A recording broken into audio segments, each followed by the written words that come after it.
Hello friends, welcome back to my YouTube channel. This is Pushkar Tiwari. Today we are talking about essay number 501, that is a specific consideration for selected items. So let's start with their first topic, that is a specific consideration for selected items.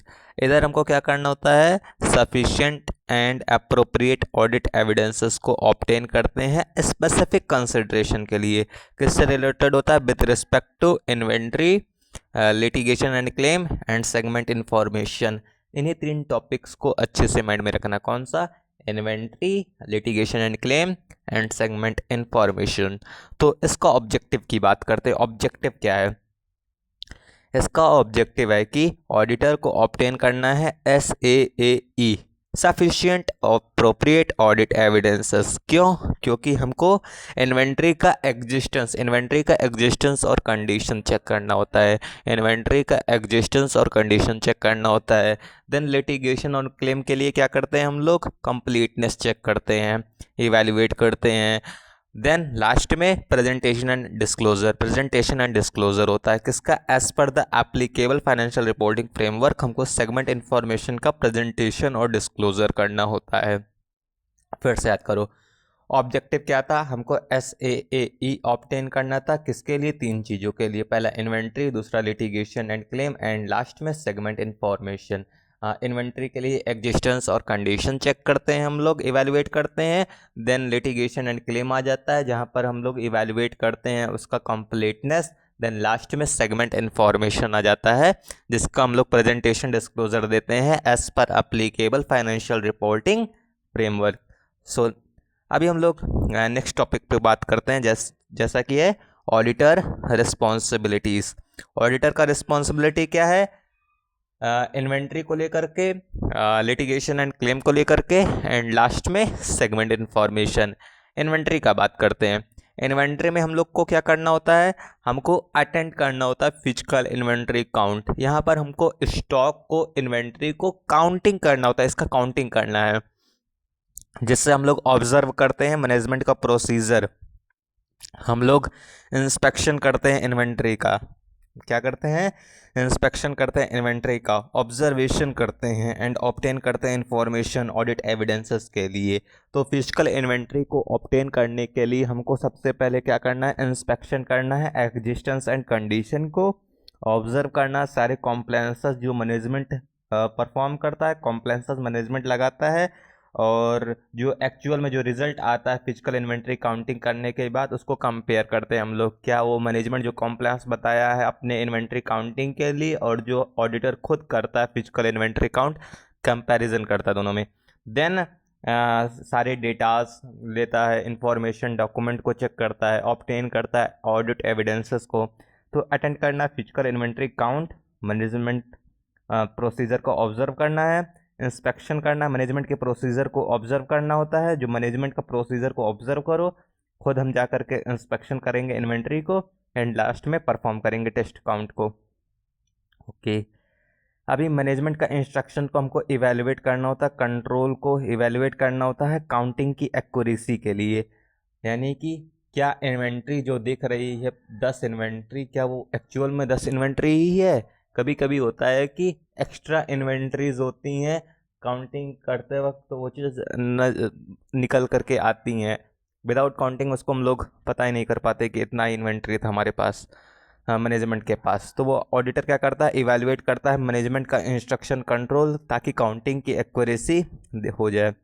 फिर attend करता है counting. जो भी हम लोग attend कर रहे हैं काउंटिंग कर रहे हैं इन्वेंट्री का, वो अगर इनप्रैक्टिकेबल हो जाए, यानी कि ऑडिटर ऑडिट करने गया, काउंटिंग किया, तो वहाँ पर ऑडिटर क्या करेगा? अगर attendance eight physical inventory count हमारा इम्प्रैक्टिकेबल हो जाए, तो उस केस में ऑडिटर क्या करता है? अल्टरनेटिव प्रोसीजर करता है, यानी कि ऑब्जर्व करता है अनदर डेट पे वो ऑब्जर्व करता काउंटिंग एंड रिकाउंसलिंग डेट पे, बैलेंस शीट डेट के, यानी कि फाइनेंशियल डेट और अदर डेट पे वह क्या करता है? ऑब्जर्व करता काउंटिंग। फाइनेंशियल डेट पे अदर डेट पे काउंटिंग की जाती है, फाइनेंशियल डेट पे अदर डेट पे काउंटिंग की जाती है जब attendance eight physical inventory count हमारा क्या है, इम्प्रैक्टिकेबल हो जाता है। अगर इन्वेंट्री थर्ड पार्टी के पास हो एज पर द कन्फर्मेशन, अगर कोई भी इन्वेंट्री है जो मेन एंटिटी के पास नहीं है, वो किसी थर्ड पार्टी के पास है, तो ऑडिटर क्या करता है, थर्ड पार्टी से कन्फर्मेशन लेता है इस इन्वेंट्री काउंट से रिलेटेड, देन परफॉर्म करता है अदर प्रोसीजर, एंड लास्ट में अगर एविडेंस जो इनसफिशिएंट होते हैं तो उस केस में हम लोग क्या करते हैं, मॉडिफाई करते हैं ओपिनियन को ऐसे नंबर 705 के अंदर। ओके, तो 705 में हम लोग क्या करते हैं, मॉडिफाइड ओपिनियन आपको तो याद ही होगा।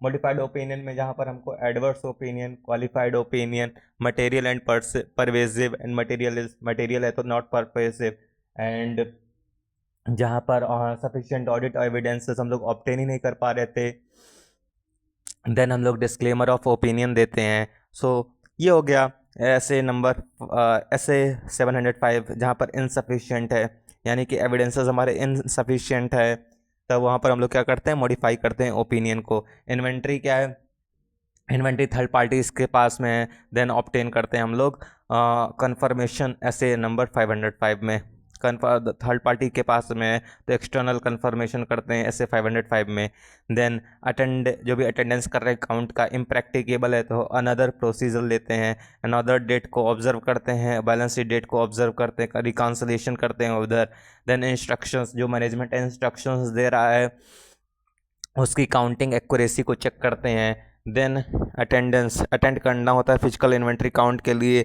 जहाँ पर हमको ऑब्जर्व करना होता है मैनेजमेंट के प्रोसीजर को, इन्वेंट्री का इंस्पेक्शन करना होता है, परफॉर्म करना होता है टेस्ट काउंट को। So that's all about inventory ना। अभी हम लोग लिटिगेशन और क्लेम का बात करेंगे। लिटिगेशन और क्लेम में क्या है, लिटिगेशन और क्लेम में हम लोग को आइडेंटिफाई करना है मटेरियल लिटिगेशन क्लेम को थ्रू इंक्वायरीज विद मैनेजमेंट। हम इंक्वायरी करेंगे मैनेजमेंट पे, जो भी लिटिगेशन और क्लेम मटेरियल है उनको आइडेंटिफाई करेंगे through inquiry with management.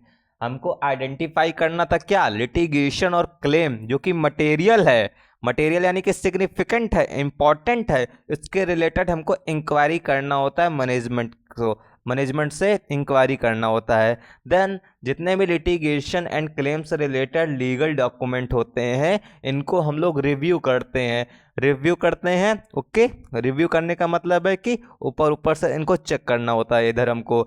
Then obtain करते हैं रिटन रिप्रेजेंटेशन। अभी रिटन रिप्रेजेंटेशन कहाँ पड़ता है, ऐसे नंबर 580 में। Okay, obtain. तो इधर क्या क्या करना था, लिटिगेशन से रिलेटेड हमको करना था कि हमको इंक्वायरी करना है मैनेजमेंट में ताकि हम लोग आइडेंटिफाई कर सकें मटेरियल लिटिगेशन और क्लेम।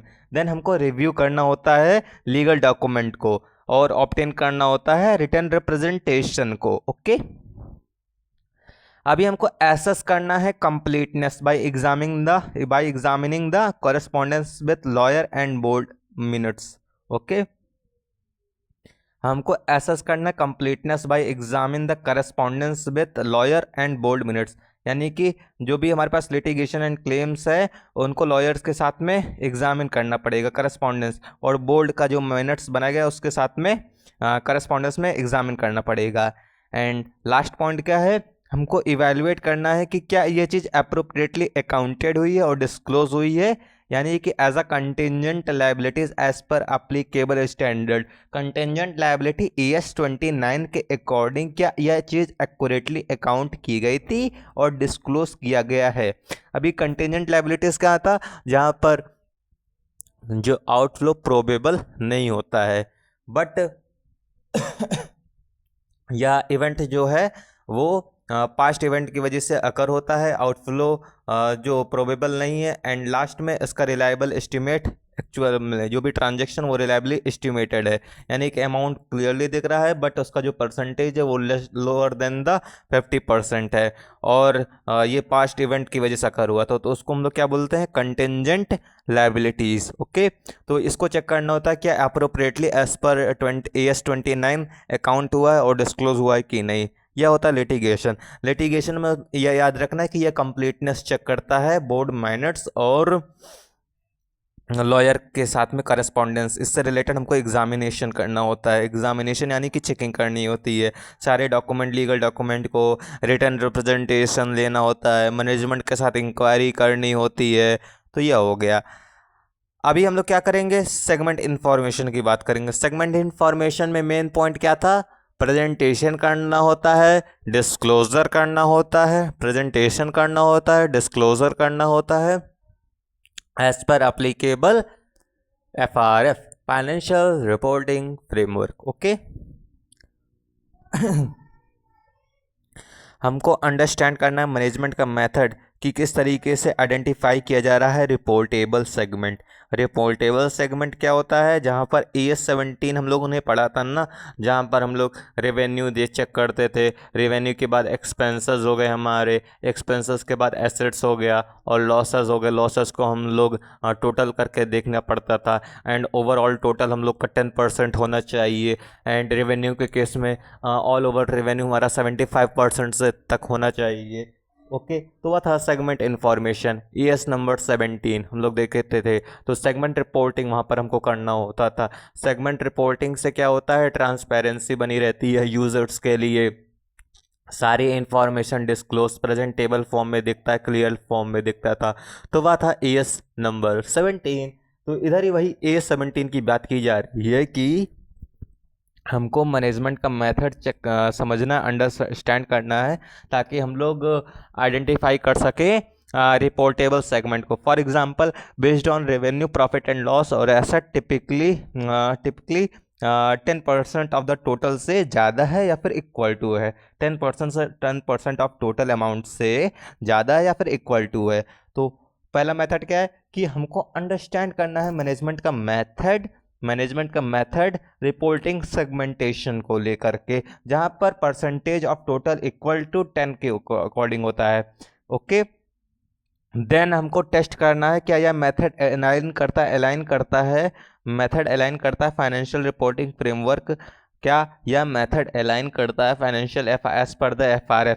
यहाँ पर हम लोग AS नंबर IND-AS की बात करेंगे। IND-AS जो कि अब IND-AS जो कि इंडिया में लगता है, IFRS जो कि international financial reporting framework, international financial reporting segment है, international financial reporting IFRS standard है, यानी कि इंटरनेशनल फाइनेंशियल रिपोर्टिंग स्टैंडर्ड 8 और IND-AS 108। ओके, देन लास्ट में हमको वेरीफाई करना होता है इंटर सेगमेंट ट्रांजेक्शन, जो कि एलिमिनेट करना पड़ता है, डिस्क्लोज करना पड़ता है, जो कि कंसिस्टेंट है सेल्स के साथ में, यानी कि एक एंटिटी दूसरे एंटिटी के साथ में कोई भी सेल्स हो गया, एक एंटिटी का दूसरी एंटिटी अनदर एंटिटी के साथ में कोई भी सेल्स ट्रांजेक्शन, तो वहाँ पे इंटर सेल्स ट्रांजेक्शन्स हो गए, इंटर सेगमेंट ट्रांजेक्शन्स भी किए जाते हैं। तो इनको हमको एलिमिनेट करना होता है, वेरीफाई करना पड़ता है, डिस्क्लोज करना पड़ता है कंसिस्टेंटली। सेल्स हो गया, एसेट का एलोकेशन करना पड़ता है, सारे जितने भी टोटल्स हैं इनका रिकन्सिलेशन करना पड़ता है हमको।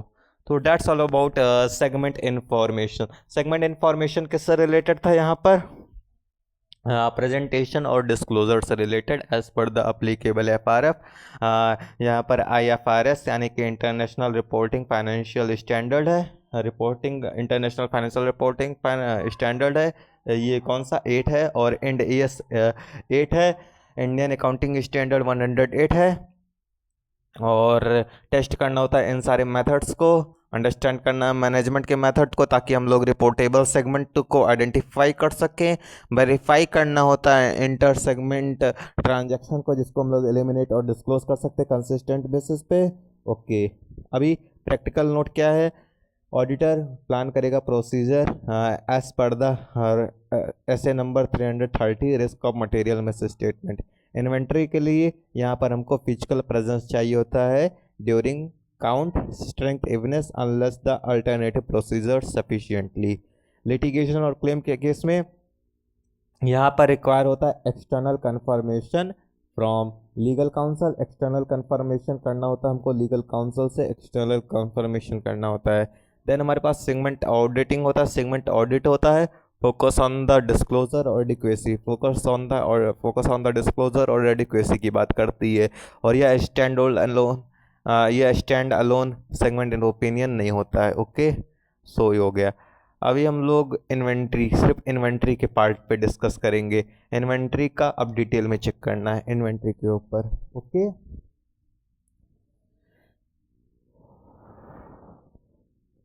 इन्वेंट्री का एग्जिस्टेंस एंड कंडीशन। इन्वेंट्री किससे रिलेटेड था? एग्जिस्टेंस और कंडीशन। ऐसे नंबर 501 के अंदर हम लोग इन्वेंट्री का ऑडिट रिक्वायरमेंट चेक करते हैं। इन्वेंट्री ऑडिट रिक्वायरमेंट ऐसे नंबर 501। ओके, इफेक्टिव होता है ऑडिट ऑफ पीरियड बिगनिंग और आफ्टर अप्रैल 1 2010 के अंदर। ऐसे नंबर 501 आउटलाइन करता है following for the inventory. Objective क्या है? हमको यह इंश्योर करना है इन्वेंट्री एग्जिस्ट करती है कि नहीं, एग्जिस्टेंस एंड कंडीशन। क्या इन्वेंट्री गुड कंडीशन में है कि नहीं, इन्वेंट्री एग्जिस्ट करती है, इन्वेंट्री गुड कंडीशन में है कि नहीं, इन्वेंट्री का प्रॉपर वैल्यूएशन हुआ है कि नहीं, इन्वेंट्री का डिस्क्लोज एज पर एफआरएफ हुआ है कि नहीं, यानी कि इंड एएस नंबर 2 और एएस नंबर 2 इन इंडिया की। Auditor responsibilities. ऑडिटर का रिस्पॉन्सिबिलिटी क्या होता है? ऑडिटर का रिस्पॉन्सिबिलिटी है हमको फिजिकली इन्वेंट्री का काउंटिंग करना है, हमको फिजिकली इन्वेंट्री का काउंटिंग करना है। अभी हमारे पास पार्ले जी का 100 बिस्किट्स है, 100 बिस्किट्स हैं, गोदाम में रखा हुआ है, गोडाउन में रखा हुआ है, उसका काउंटिंग करना है। तो हमको चेक करना है क्या हुआ एक्चुअल में 100 बिस्किट्स वहाँ पर हैं, 100 पैकेट्स हैं बिस्किट का वहाँ पर कि नहीं। इसको काउंटिंग करना होता है फिजिकली ऑडिटर के द्वारा। यह अटेंड करना होता है मैनेजमेंट फिजिकल इन्वेंट्री काउंट, और अनलेस वह इनप्रैक्टिकेबल ना हो। अटेंडेंस, हमको attendance eight physical inventory counting करना है, अटेंड करना है मैनेजमेंट का फिजिकल इन्वेंट्री काउंट जब तक वह इम्प्रैक्टिकेबल ना हो। ओके, अभी हमको इवैल्यूएट करना होता है मैनेजमेंट का काउंटिंग इंस्ट्रक्शन एंड प्रोसीजर, यानी कि टैगिंग देखना है, सेग्रीगेशन करना ऑब्सोल्यूट इन आइटम्स का।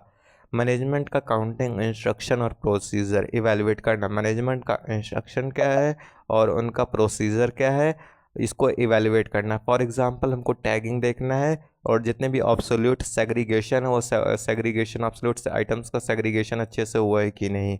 देन हमको ऑब्जर्व करना होता है count process to confirm the compliances with control. हमको ऑब्जर्व करना होता है, ऑब्जर्वेशन करना होता है, लुकिंग करना होता है, जो भी काउंट प्रोसेस होता है कंफर्म करना है कंप्लायंसेस विद कंट्रोल के द्वारा।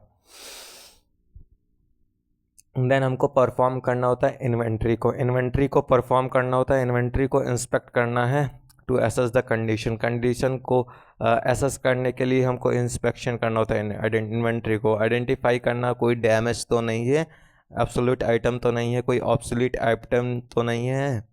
और परफॉर्म करना होता है टेस्ट काउंट को, सैम्पल आइटम्स चेक हम लोग लेते हैं काउंट रिकॉर्ड से टू फिजिकल स्टॉक और वाइस वर्सा, यानी कि from counter record to physical stock and physical stock to counter record.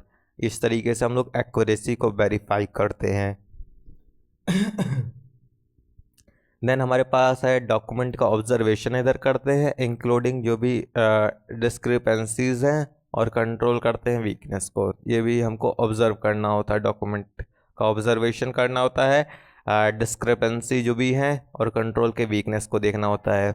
अगर आपका अटेंडेंस इम्प्रैक्टिकेबल हो जाए, अगर हमारा जो अटेंडेंस है वह इम्प्रैक्टिकेबल हो जाए, अगर कोई भी ऑडिटर अटेंड नहीं कर पाता काउंटिंग टाइमिंग की वजह से, लोकेशन की वजह से, या फिर कोई भी अनएक्सपेक्टेड इवेंट हो जाता है जैसे लॉकडाउन वगैरह हो गया, तो उस केस में ऑडिटर क्या करता है?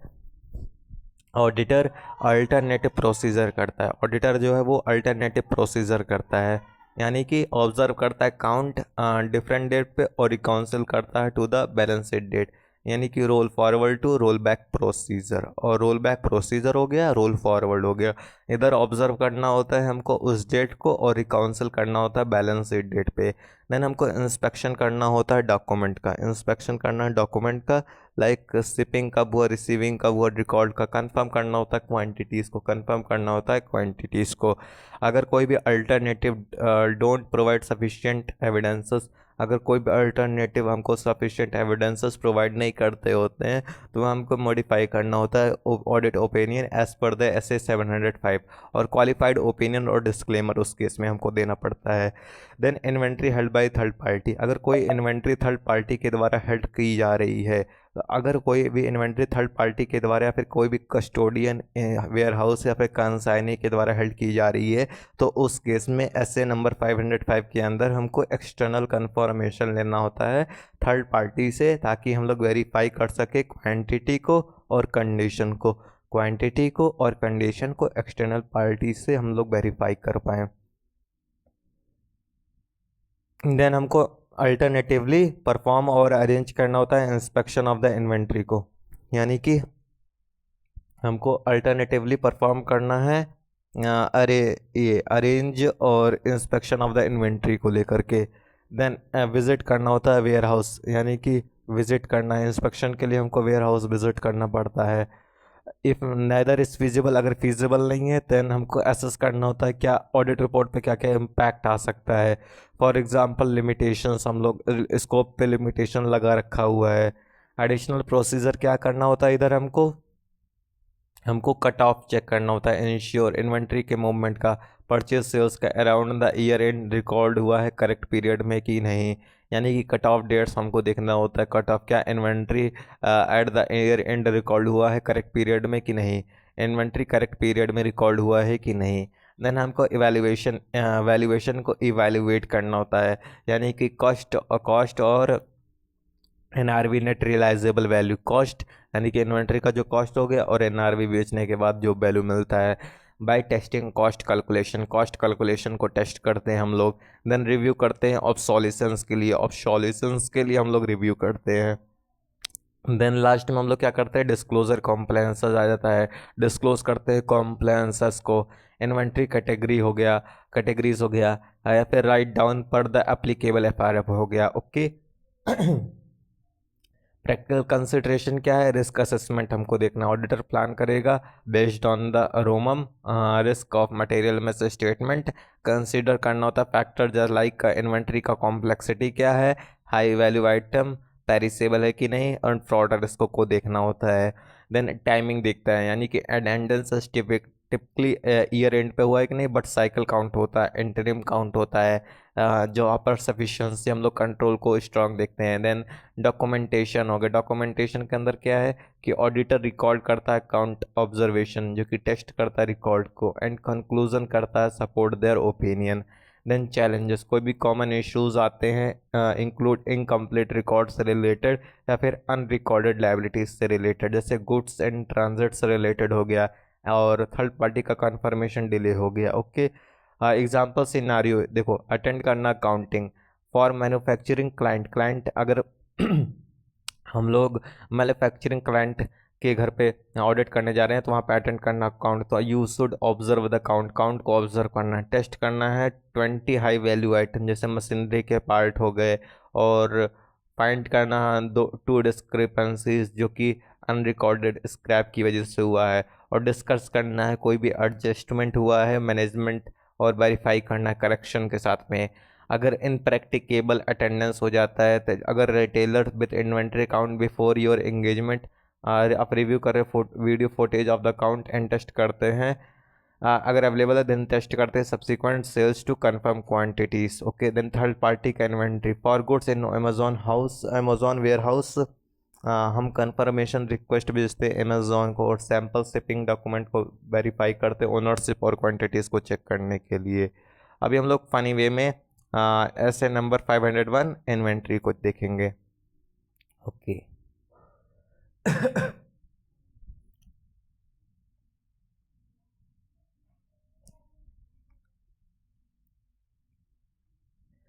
फिजिकल काउंट में जाओ बिंदास, फिजिकल काउंट में जाना होता है बिंदास। इन्वेंट्री के गोडाउन में जा करके भाई मैनेजमेंट वाले कैसे काउंट कर रहे हैं, सब चीज़ों पे टैग लगा रहे हैं या नहीं। तू भी थोड़ी सी गिनती कर, 10 दाने यहाँ पर हैं 20 वहाँ पर हैं, 10 दाने यहाँ पर हैं 20 वहाँ पर हैं, और देखो कोई चोरी वगैरह तो नहीं हो रही है। अगर कोई पुराना माल अब्सोल्यूट स्टॉक पड़ा है, जैसे 90s का बेल बॉटम जींस तो बोल दो भाई ये तो म्यूजियम के लिए है। अगर जाना मुश्किल हो तो दिमाग लगाओ, अगर जाना मुश्किल हो तो दिमाग लड़ाओ। कभी कभी गोडाउन दूर होता है, कभी कभी गोडाउन जो है वो दूर होता है, या कोरोना जैसा सीन आ जाता है, तब क्या? तू बोलेगा अभी मैं तो जा ही नहीं सकता। नो आंसर, अल्टरनेटिव तरीके से दौड़ो। जैसे किसी और दिन का काउंट चेक करो और उस बैलेंस शीट तक मैच करो। किसी और दिन का काउंटिंग हम लोग चेक कर लेते हैं और बैलेंस शीट डेट से मैच करते हैं। ओके, बैलेंस शीट डेट तक मैच करना होता है। या फिर ट्रक के पेपर्स हम लोग देखते हैं कितना माल आया था, कितना गया था। अगर ट्रक का पेपर चेक करते हैं कितना माल आया कितना गया, अगर फिर भी बात नहीं बनती है तो ऑडिट रिपोर्ट में थोड़ी सी क्वालिफाइड मसाला डाल देना पड़ता है, समझा? देन थर्ड पार्टी वाला माल, मान लो इन्वेंट्री किसी और के पास है जैसे अमेजोन के गोडाउन में, तब तो तुझे उनको love letter, okay, confirmation letter भेजना पड़ता है। बोलना भाई कितना माल है जल्दी बता, या फिर खुद जाकर चेक करो। नहीं तो क्या पता वो लोग बोल दें अरे वो तो गलती से बिक गया, कट ऑफ डेट या फिर वैल्यूएशन का चक्कर। या देखो किसी लास्ट मिनट में कोई माल आया है या फिर गया, वो सही टाइम पे लिखा गया कि नहीं है। और ये भी वेरी चेक करना होता है कि प्राइस ठीक है, कॉस्ट से ज़्यादा तो नहीं दिखाया है। अगर कोई भी चीज़ बेकार हो जाए, ख़राब, तो ढूंढो को स्टॉक, या तो बोलो ये तो अब लस्सी भी नहीं बना सकता इससे। डिस्क्लोज करो, दिखावा ना करो। ओके, देन एंड में सब कुछ क्लियर लिखा होना चाहिए। कितना रॉ मटेरियल है, कितना फिनिश्ड गुड्स है, और कोई रिटर्न डाउन तो नहीं है, छुपा रहे हो। सब जैसा सब सच सच बताना, बोलना, नहीं तो ऑडिटर का नाम खराब हो जाएगा, नहीं तो ऑडिटर का नाम खराब हो जाता है, नहीं तो ऑडिटर का नाम खराब हो जाता है। सो दैट्स ऑल अबाउट ऐसे नंबर 501। अब नेक्स्ट वीडियोस में हम लोग लिटिगेशन क्लेम और सेगमेंट इंफॉर्मेशन से रिलेटेड बात करेंगे। Thank you.